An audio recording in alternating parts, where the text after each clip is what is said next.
The first great ninja war. পুরো Naruto অ্যানিমের সর্বপ্রথম কোনো নিনজা ওয়ার যেটা ছিল যতটাই না ভয়ঙ্কর তার থেকে বেশি ছিল মিস্ট্রিয়াস। এই নিনজা ওয়ার সম্পর্কে লিটারালি পুরো অ্যানিমেতে কিছুই বলা হয়নি, বাট নো ওয়ারিস, আমি আজকের ভিডিওর জন্য সকল লাইট নোভেল, মাঙ্গা অ্যান্ড নানা রিসার্চের মাধ্যমে তোমাদের জন্য নিয়ে এসেছি ফার্স্ট গ্রেট নিনজা ওয়ারের ফুল এক্সপ্লেনেশন। এই ভিডিওতে আমি তোমাদের জানাবো কেন ঘটেছিল first great ninja war and কারা কারা এর পিছনে দায়ী ছিল অ্যান্ড কি কি ইম্প্যাক্ট ছিল ফার্স্ট গ্রেট নিনজা ওয়ারে। So let's begin. আর হ্যাঁ, চ্যানেলটিকে সাবস্ক্রাইব করতে ভুলো না ভাই। First great ninja war technically প্রথম নিনজা ওয়ার হলো এটা নারুতো ইউনিভার্সের প্রথম কোনো যুদ্ধ ছিল না, বিকজ আমরা জানি যখন কোনো ওয়ারে বাকি সকল গ্রেট নেশন ইনভলভ থাকে তখন তাকে বলা হয়ে থাকে গ্রেট নিনজা ওয়ার। তবে ফার্স্ট গ্রেট নিনজা ওয়ারের আগেও বহু এমনকি হাজার হাজার যুদ্ধ ঘটেছিল, যার পিছনে মেন রিজন হইতেছে রাইভেলরি অ্যান্ড হিংসা, যার একটা এক্সাম্পল হইতেছে উচিয়া ভার্সেস সেনজুর মধ্যকার কনফ্লিক্ট। সো এখন একটু আর অতীত থেকে কথা বলা যাক। উচিয়া ভার্সেস সেনজুর মধ্যকার যুগের পরে যুগ চলমান যুদ্ধের যখন অবসান ঘটে তখন দুটি ক্লানই একটি অ্যালায়েন্সে চুক্তিবদ্ধ হয়, যেখানে তারা রাজি হয় যে তারা পিস মেনটেন করবে। অ্যান্ড দেন জন্ম নেয় প্রথম কোনো village hidden in the লিফের।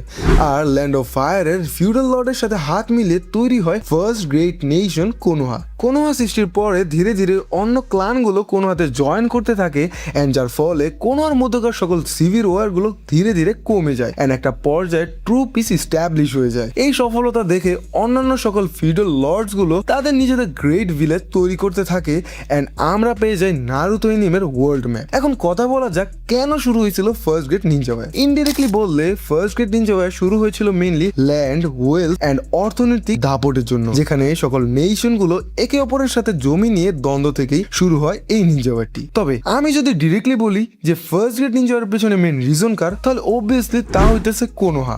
Yes, Madara and হাশিরামার দ্বন্দ্ব থেকেই একটি পর্যায়ে ফার্স্ট গ্রেট নিনজা ওয়ার শুরু হয়ে যায়, যেখানে হাশিরামা চাইতো বাকি সকল গ্রেট নেশন একসাথে সমান পাওয়ার অ্যান্ড সমান সম্পদ নিয়ে থাকবে, আর অপরদিকে মাদারার ভিশন ছিল দুনিয়ার বাকি সকল ভিলেজ কোনোহার গোলামি করবে, যার জন্যই মাদারার সাথে হাশিরামার ফাইনাল ব্যাটল হয়ে যায়। এর আগে মাদারা সকল ভিলেজে গিয়ে নানাভাবে তাদের ভয় দেখিয়ে আসে, যাতে করে তারা কোনোহার কাছে মাথা নত করে, অ্যান্ড এটা আমরা ওনোকির মাধ্যমে জানতে পারছিলাম। হাশিরামা যখন মাদারাকে হারিয়ে দেয় তখন সে 9 টেল বিস্ট পেয়ে যায়, অ্যান্ড দেন সে একে একে করে বাকি সকল টেল বিস্ট গুলোকে ক্যাপচার করে নেয় এক্সেপ্ট 1 টেল বিস্ট শিকাগু। হাশিরামা তখন ফার্স্ট কাগে সামিটের আয়োজন করে, যেখানে প্রত্যেকটা গ্রেট নেশনের ফার্স্ট কাগেরা জয়েন করে নেয়, অ্যান্ড হাশিরামা তখন প্রত্যেকটি ভিলেজের পাওয়ার লেভেল সমান রাখার জন্য টেল বিস্ট গুলোকে ভালোভাবে বিক্রি করে দেয়।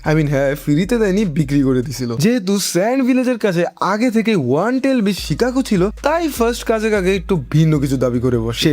লিভ ভিলেজ থেকে ল্যান্ড অ্যান্ড হাশিরামা টেল বিচ থেকে যত টাকা পাবে তার 30% দাবি করে বসে, অ্যান্ড সারপ্রাইজিংলি আমাদের হাশিরামা তাতেও রাজি হয়ে যায়। হাশিরামা ভেবেছিল যে তার প্ল্যান সফল হয়ে গেছিল। হ্যাঁ, তা তো কাইন্ড অফ সফল হয়েছিল, অ্যান্ড ভিলেজ গুলোর মধ্যকার পিস তো ঠিকই বোঝাছিল। তবে তুমি কল্পনা করো যখন দেশগুলোর কাছে নিউক্লিয়ার ওয়েপন থাকবে তখন কি তারা চুপ করে থাকবে? অবশ্যই না। আগে যখন যুদ্ধ লাগতো তখন শিনোবিসরা হ্যান্ড টু হ্যান্ড কম্ব্যাটের উপর ডিপেন্ড থাকতো, বাট এখন যেহেতু তাদের কাছে টেল বিস্ট ছিল তাই এখন যুদ্ধের পরিণাম আরো বেশি ধ্বংসাত্মক হতে থাকে, এন্ড যার ফলে ফার্স্ট গ্রেট নিনজা ওয়ার পুরোপুরি স্টার্ট হয়ে যায়। যেহেতু ফার্স্ট গ্রেট নিনজা ওয়ার শুরু হয়ে যায় সেখানে অবশ্যই কোনোকে ইনভলভ হওয়া লাগছে, এন্ড ফ্রন্ট লাইনে যুদ্ধ করতে গিয়ে সামহাও আমাদের হাশিরামার ডেথ হয়ে যায়।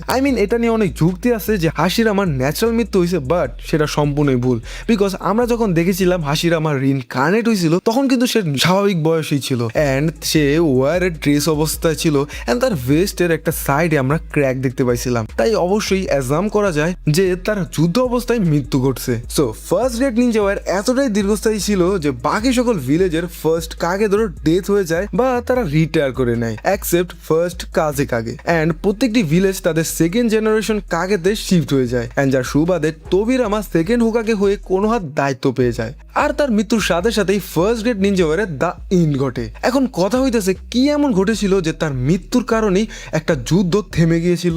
So technically first grade ninja ওয়ারের শুরুতেই হিডেন রক হিডেন মিস্টকে অ্যাটাক করে দেয় অ্যান্ড যেখানে ইনডিরেক্টলি কোনো আগে তার ভৌগোলিক অবস্থানের জন্য বাধ্যতামূলক ওয়ারে জয়েন হতে হয়। মিস্ট ভার্সেস রকের যুদ্ধের একটা পর্যায়ে সেকেন্ড সুচিকাকে মু অ্যান্ড সেকেন্ড মিজুকাকে গেনগেটসু হোজোকি দুজনেই একে অপরকে মেরে ফেলে।